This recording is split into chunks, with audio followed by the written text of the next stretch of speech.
You think you were just born this way, not focused enough, not disciplined enough, not sharp enough. But here's the catch. Your brain isn't fixed. It's not a finished product.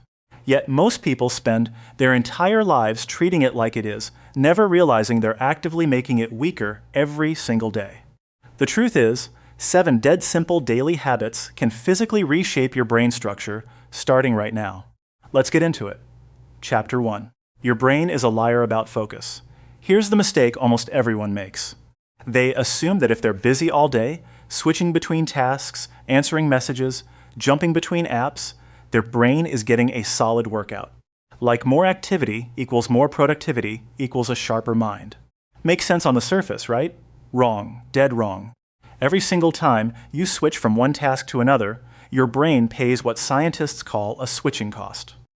Think of it like running a bunch of apps on your phone at the same time. Each app drains a little battery even when you're not actively using it. Your brain does the same thing. Every open mental tab, every half-finished thought, every interrupted task is quietly draining your mental battery in the background. And by the end of the day, you feel completely wiped out, even though you can't point to one single thing you actually completed. Sound familiar? That's not a productivity problem. That's a focus problem.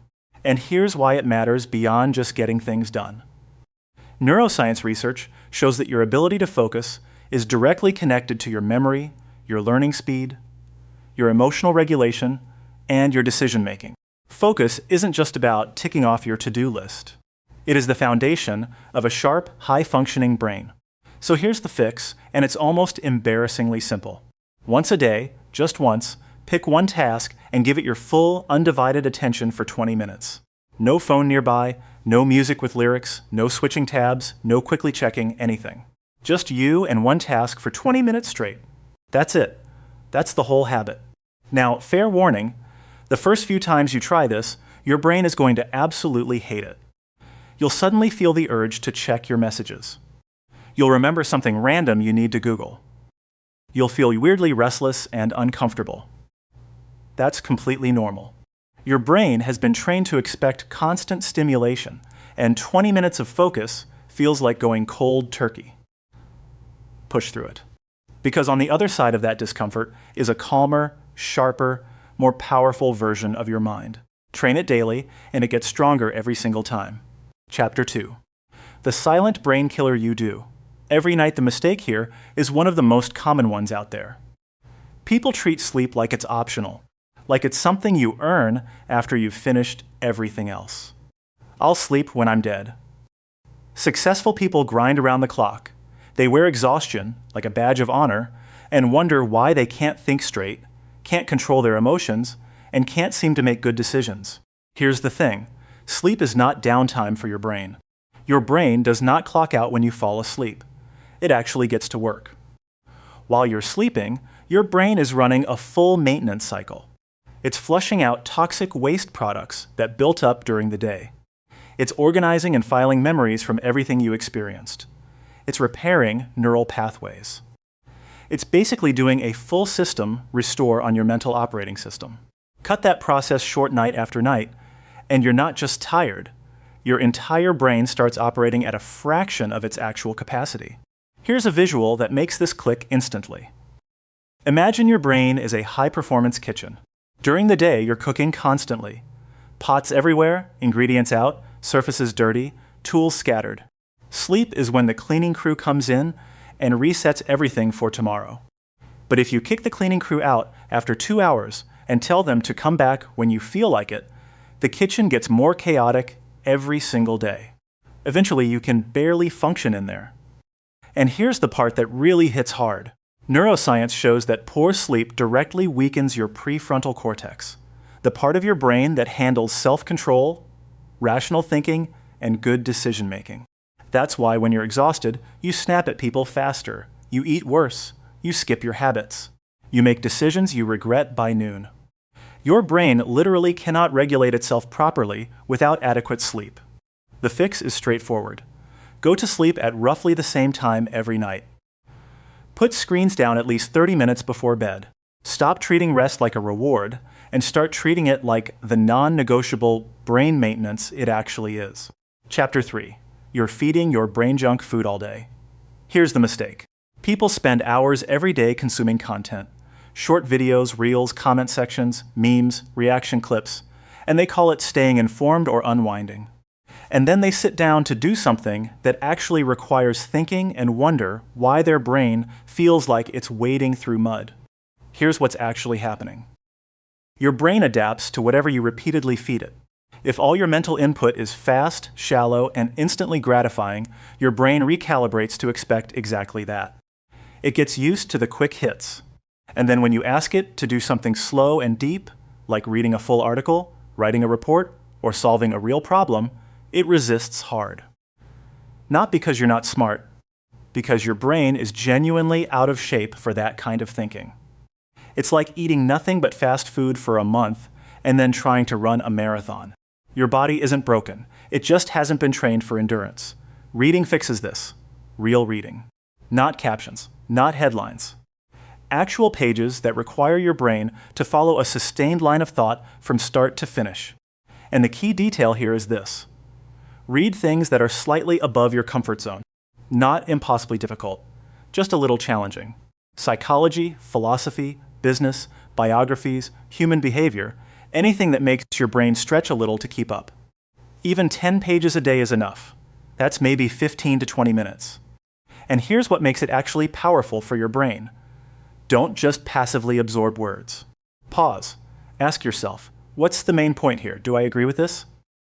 How would I use this in real life? That active engagement is what transforms reading from passive consumption into genuine brain training. It builds critical thinking, memory, focus, and analytical ability all at once. 10 pages a day done consistently will change how you think within weeks. Chapter 4. You're ignoring the cheapest brain hack alive.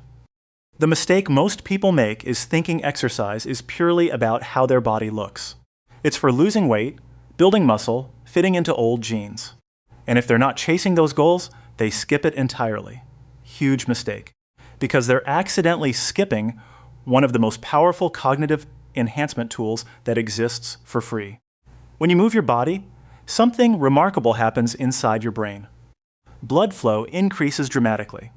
Your brain releases chemicals directly tied to memory, focus, learning, and emotional stability. Stress hormones drop.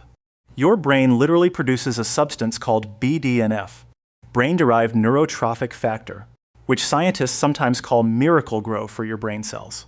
It supports the growth and repair of neurons. Here's a simple way to picture it. Think of your brain like a garden. Stress, poor sleep, and sitting still all day are like a drought. The soil gets hard and dry, nothing grows well. Exercise is like turning on the sprinklers. It makes the environment inside your brain fertile again, more receptive to learning, more resilient under pressure, more capable of focus and clear thinking. That's happening every time you go for a walk. Every single time. And you do not need a gym membership or a complicated fitness routine. 20 to 30 minutes of consistent movement daily is genuinely enough to see real mental benefits. Walking, cycling, bodyweight exercises at home, playing a sport you actually enjoy. The specific activity matters way less than the consistency of doing something.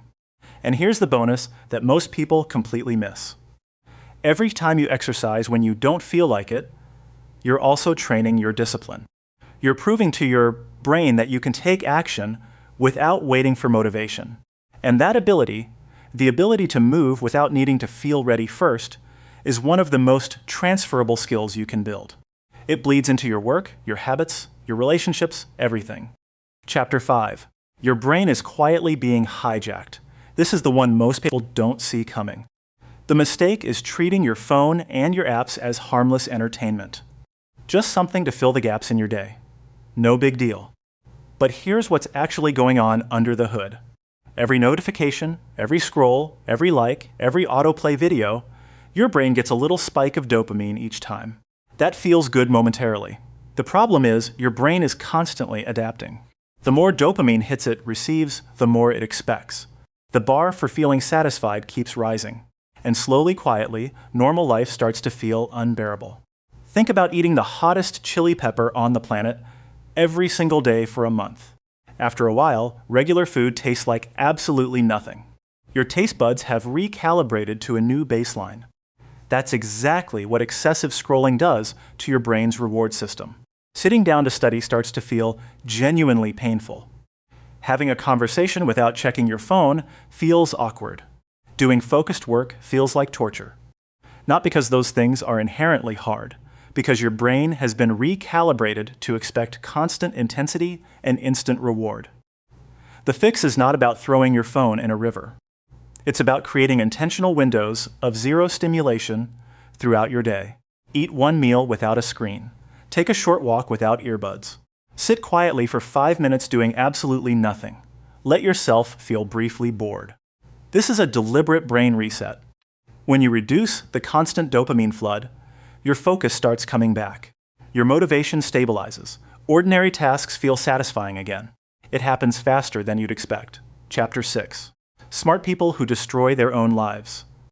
Here's a mistake that costs people enormously, and it has nothing to do with intelligence.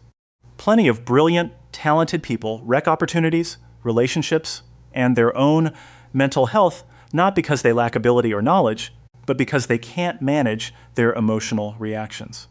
Anger hijacks them, stress overwhelms them, fear freezes them, and they act on impulse in moments when they desperately needed to think.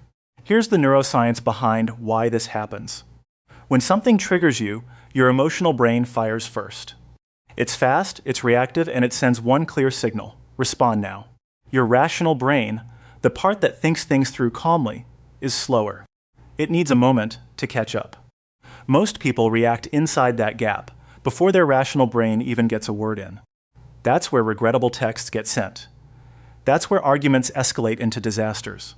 That's where careers take unnecessary hits. The fix is a pause, genuinely just a pause. Even 3 seconds between the trigger and your response is enough to let your rational brain get back in the driver's seat. That tiny gap changes everything. And here's a small mental shift that makes this even more powerful. Instead of thinking, "I am angry," try thinking, "I notice I'm feeling angry." It sounds almost too subtle to matter. But that shift, from being inside the emotion to observing it from a slight distance, stops the emotion from fully taking over. You're no longer the anger. You're the person noticing the anger, and that person makes dramatically better decisions. Chapter 7. The motivation trap that's keeping you stuck. Last one. And this might be the most important of all 7. The mistake is building your entire self-improvement plan around motivation. Waiting until you feel inspired and energized. Planning to start on Monday, or next month, or once life gets less busy. Here's the brutal reality about motivation. It is completely unreliable. It fluctuates based on your mood, your sleep, your stress levels, whether your favorite team won last night. If your habits only happen when motivation shows up, your habits barely happen at all. And here's why that's a brain problem specifically. Your brain physically changes through repetition. Neural pathways, the mental grooves that make behaviors easier over time, strengthen through consistent, repeated action. They don't strengthen through occasional intense bursts separated by long gaps of nothing. Picture it like a path through a dense forest. Every time you walk that same path, the vegetation gets pushed back a little more. The trail becomes clearer and easier to follow. But if you only walk it once a month, the forest just grows back every time. You're starting from scratch constantly. That's exactly what inconsistent habits feel like. Always starting over, never building real momentum. Reading 10 pages every single day for a year will genuinely transform how your brain processes information. Reading 100 pages once a month probably won't move the needle at all. A 20-minute walk every day builds real cognitive and emotional resilience over time. One brutal gym session every few weeks doesn't. Small, consistent, repeated. That is the actual formula. And here's the part that makes this finally click into place. The goal is not to feel motivated every day. The goal is to make the habit small enough and routine enough that motivation becomes completely irrelevant. You don't need motivation to brush your teeth in the morning. It's just what you do. That's exactly what these habits need to become. Non-negotiable, automatic, part of your identity. The people who seem mentally unstoppable are not running on some supernatural level of willpower. They simply stopped waiting to feel ready. They showed up when they didn't feel like it. over and over and over, until the showing up became just who they are. So here's everything pulled together.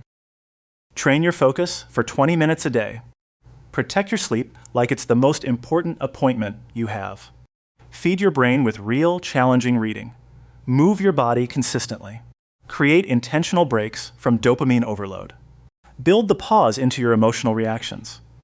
And above everything else, choose consistency over motivation every single time. None of these habits are complicated.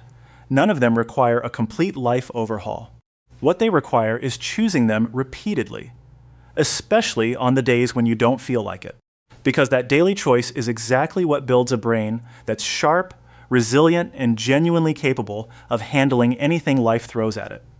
And once your brain is operating at that level, everything else, your discipline, your decisions, your confidence, your results, all of it gets easier. And hey, if you like this video, don't forget to subscribe and hit that like button. Also, let me know your thoughts on what I just shared.